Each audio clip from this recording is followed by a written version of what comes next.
Northwest businessman Brian Mogotsi has defended claims he was a legitimate crime intelligence asset, also an entrepreneur selling alcohol and meat on a small scale. He told Parliament's ad hoc committee that senior police are trying to discredit him.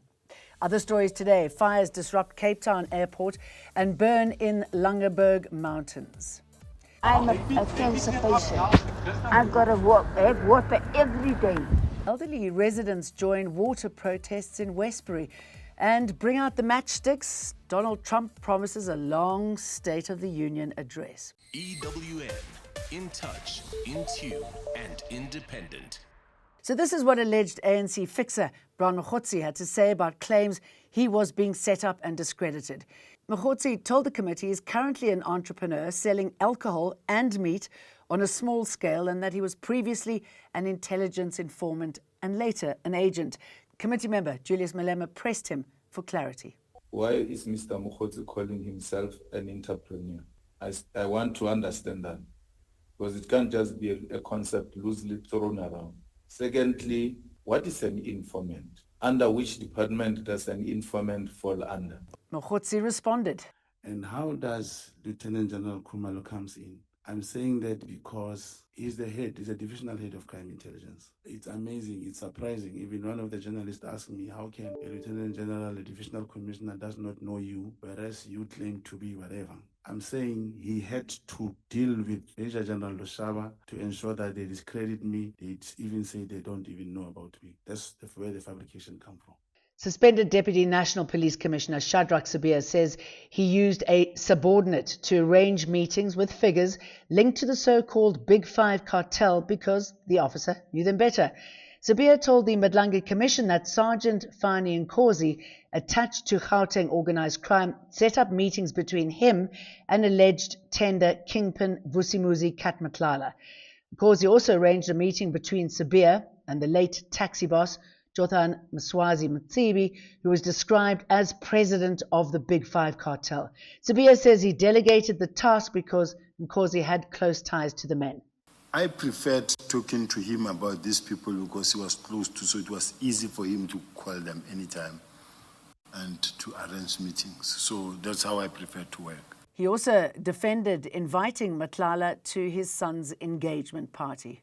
I may not have a deep knowledge in terms of what the standing orders or what the regulations are saying, specifically in relation to who in fact can be invited and who cannot and under what circumstances. Fires burn in Langeberg and at Cape Town Airport. Firefighters are battling two lightning-sparked blazes in the Langeberg Mountains near Robertson, burning in rugged terrain. Municipality spokesperson Joanne Otto says there is no immediate danger.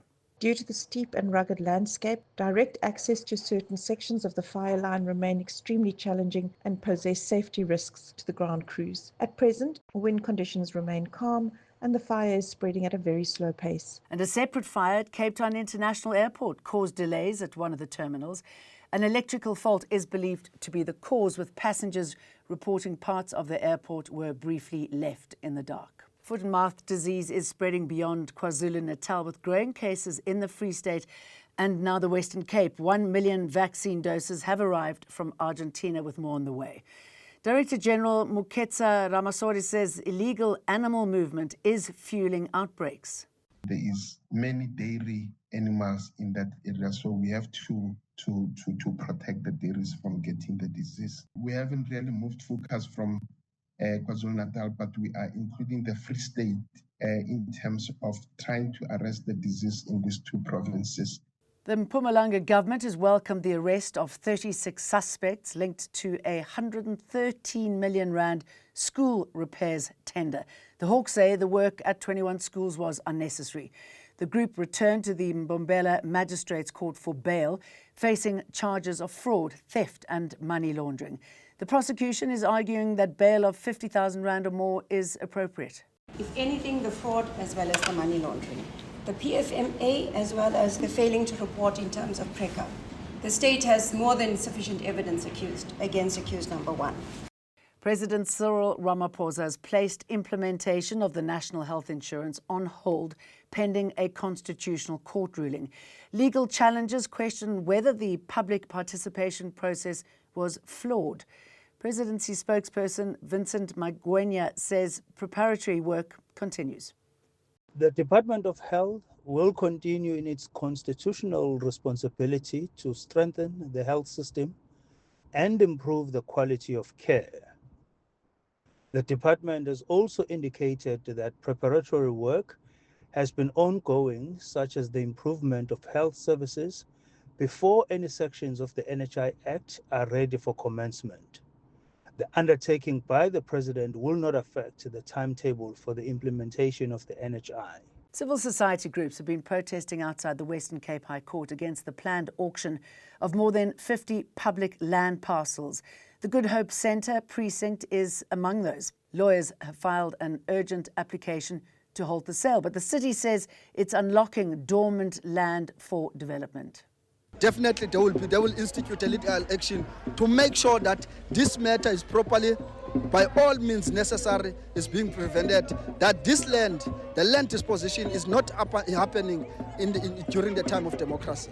4 long years of war. President Volodymyr Zelensky has marked the years since Russia's invasion, accusing Vladimir Putin of failing to break Ukraine or win the war. Hundreds of thousands have died since February 24, 2022, in Europe's deadliest conflict since World War II. Peace talks, relaunched by the United States, have so far failed to stop the fighting. And all eyes on President Donald Trump tonight. He'll deliver his 2026 State of the Union address to Congress, promising a long speech. At least a dozen Democratic lawmakers plan to boycott the address, staging a counter-event. New polling shows growing public doubts about Trump's priorities, with many Americans questioning whether his policies are helping the country. We'll give you a précis of that tomorrow when we see you again. EWN, in touch, in tune, and independent.